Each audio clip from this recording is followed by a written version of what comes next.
So, is Kenichi a robot? Last night watching the 2002 animated classic Metropolis, and while watching it, I've watched it maybe 3 or 4 times. While watching it, there was a couple of places where, and this has been pushed forward online before, is that the storyline isn't fantastic, which I'm sympathetic to. I love it. I think it's brilliant. But one thing that there's just a couple of little bits of storyline, particularly around Kenichi, that never quite floated properly. And I kind of put it down to, I don't know, bad writing, quote unquote, or translation issues or something along those lines. But watching it last night, I have come convinced that Kenichi is a synthetic robot like Tima. And so I've got a few reasons to tell you why. And what I was really surprised by is that online there is absolutely no content to this. And I'm very baffled that nobody else has had this thought before. So point number 1 that always bugged me is actually starting right at the very end. It always bugged me that right at the very end, Kenichi is at the, spoilers alert, if you haven't seen the film, go and watch it first maybe, and then come back and watch this. That Kenichi is at the top of the tower when Tima falls and screams after her, and cut scene to Kenichi then at the bottom of the tower with the robots finding parts of her. And I always wondered, how on earth did he survive that fall effectively when without a scratch? There's nothing wrong with him at all. He was at the top of the tower and then he's just randomly at the bottom. So that was always curious. One thing that I did think about this is that potentially that it does show that the ziggurat at the end isn't completely destroyed. So there is potentially the thought that Kenichi was on a bridge of some kind that wasn't finally destroyed and was able to get to the main tower and walk back down again. Or maybe he's able to survive it. So that's point number 1. There's a slight sub-point to that. There's a moment just before that final fall where Tima kind of jumps at Kenichi and they both fall over the edge of the highest bridge and they fall down, and the animation shows that they fall a few hundred feet, and Kenichi stops his fall by grabbing onto a ladder walkway, again without a scratch, when even falling 20-30 feet at that distance would cause some severe dislocation. And he just kind of carries on as normal. So again, there's a hint there to me that kind of goes, something's not quite all there. And I know it's storytelling, but this is fun. The other part, so point number 2 of 3. Point number 2 is going right back to somewhere near the beginning of the film.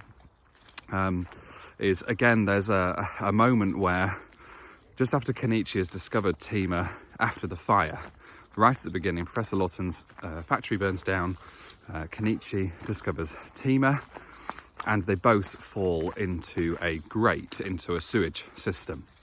And a scene after that, Rock is investigating the site, looking for Tima, and he asks the engineer, where does this grate go? And the guy says, well, it merges with a sewer line from zone 2, and ends up at the sewage treatment plant in zone 3. And then he says something very significant. He says, but nobody would make it that far without being chopped up with all the organic waste. To which Rock says, unless they're not human. And of course, for many times through, and for most times, you would just think of that as, well, yeah, because he's talking about Tima. Of course he is, because he doesn't know Kenichi's part of the equation here. He's just talking about Tima. It's absolutely fine. But the point then still stands is that both Tima and Kenichi are absolutely fine at the other end of it.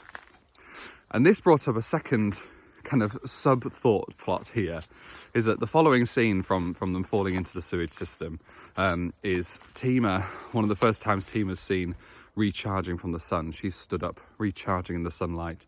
And we get Fifi, who is bringing a paint can of water to tip onto Kenichi's face to wake him up. So Kenichi is passed out at this moment, and Tima is wide awake. So I always put it down to, well, somehow the system didn't pick up on him being organic because they were, I don't know, holding on to each other as they were floating through the sewage system, and Tima managed to recover him or get him out of the water somehow But it's just a very woolly situation, and the way that the engineer talks about how the sewage system works, which is almost it's probably almost entirely underwater, as well as the idea of someone being chopped up with some organic waste, just starts to make me think about how the two of them, Kenichi specifically, survived that incident. My brother tried to point out that potentially Fifi rescued them.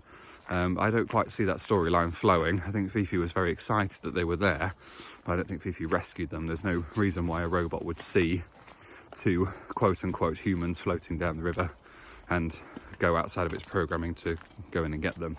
Although potentially, because you do see Fifi then bringing water to Kenichi to try and wake him up, so there is some humanity there. It's for another time. So that's point number 2.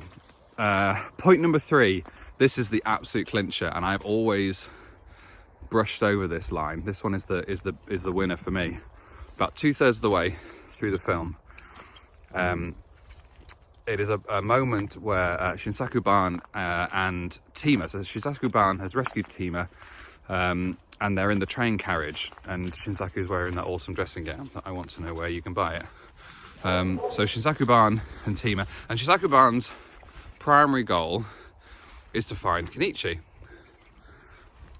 There's nothing more important than that. He's built a system. Somehow he's a mad scientist that can hack into a mainframe, unexplored.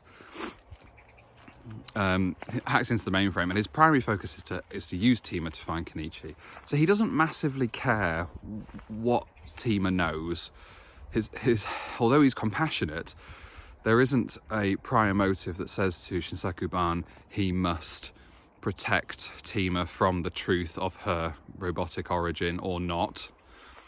So he says things to her like, you put your hand here, you'll be able to hack into the mainframe and tell me where Kenichi is. And Tima starts asking the obvious questions of, what do you mean? What are you talking about? I'm a human. And again, Shinsaku-ban goes into saying, okay, well, not really, you were created for this, and this is the purpose why, and this is what's going on, but, and Tima can't accept it, and she says something like, I don't believe you, I'm a human, I must be a human. And Shinsaku-ban kind of agrees with her, because again he's kind of like, can you just do the thing to find Kenichi? I don't really care to some level. And the line that got me is Tima says something like, I'm just like Kenichi.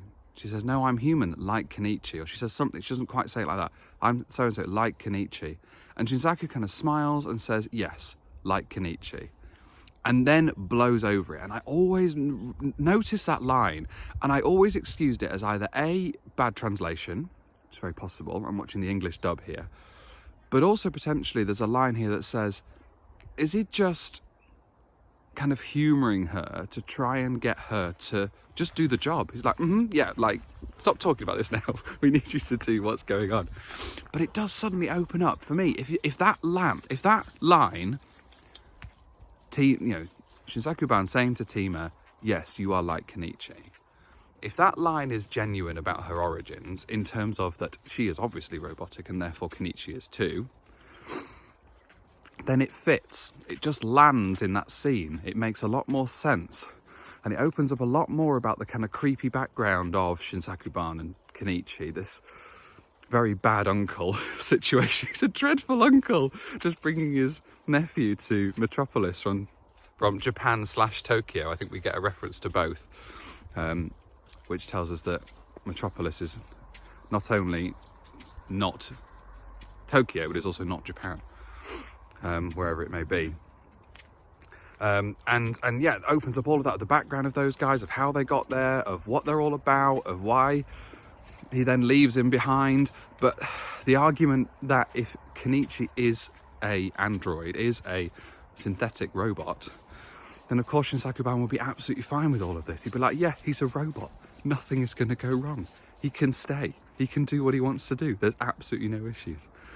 So I love that. So as I said before, there is no information on this online. Nobody else is having these thoughts. So if you agree with this, then let me know.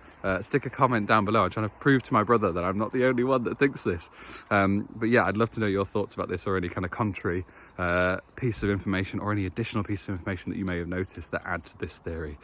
So yeah, check in with that. That'd be great.